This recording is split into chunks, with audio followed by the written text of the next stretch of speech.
بسم اللہ الرحمن الرحیم۔ معزز خواتین حضرات، السلام علیکم ورحمۃ اللہ وبرکاتہ۔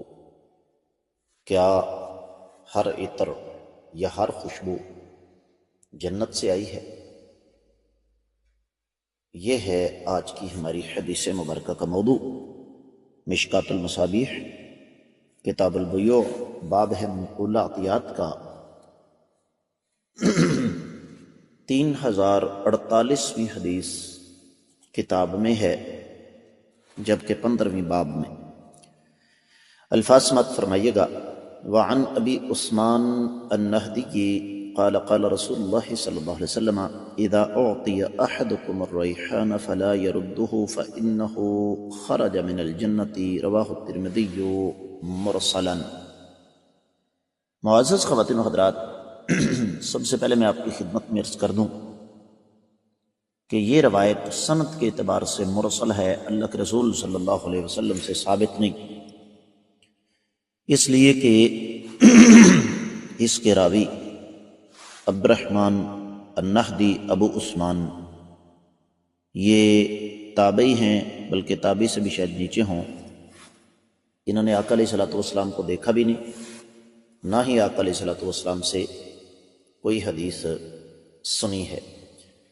یہ روایت سنن ابی داؤد میں 516 ہے، سنن ترمذی میں 2791 ہے، اور اسی طریقے سے دیگر احادیث میں بھی، دیگر کتابوں میں بھی موجود ہے، لیکن کسی ایک محدث نے بھی اس کو صحیح کہنا تو کجا اس کو حسن تک نہیں کہا، بلکہ یہ روایت صحیح سند کے ساتھ ثابت نہیں ہے۔ ترجمہ میں کر دیتا ہوں۔ ابو عثمان النہدی سے روایت ہے، وہ بیان فرماتے ہیں کہ آقا علیہ السلام نے فرمایا، جب تم میں سے کسی کو خوشبو یا پھول ہدیہ کے طور پر دیے جائیں تو وہ انہیں واپس نہ کرے، اس لیے کہ وہ جنت سے نکلے ہیں۔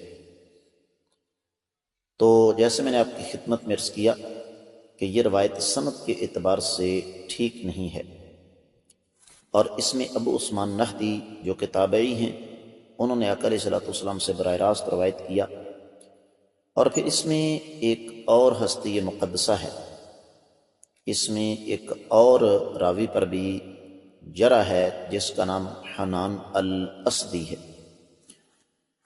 اور یہ حنان الاسدی یہ بھی ضعیف راوی ہیں۔ تو حاصل کلام یہ ہے کہ یہ روایت سند کے اعتبار سے صحیح نہیں ہے، اور جہاں تک تعلق ہے مفہوم کا، تو اس میں کسی قسم کا کوئی شبہ نہیں کہ عام حالات میں خوشبو کا تحفہ واپس کرنا یہ شریعت کے مزاج کے منافی ہے، لیکن بسا اوقات حالات ایسے بن جاتے ہیں کہ اسے واپس کرنا پڑ جاتا ہے۔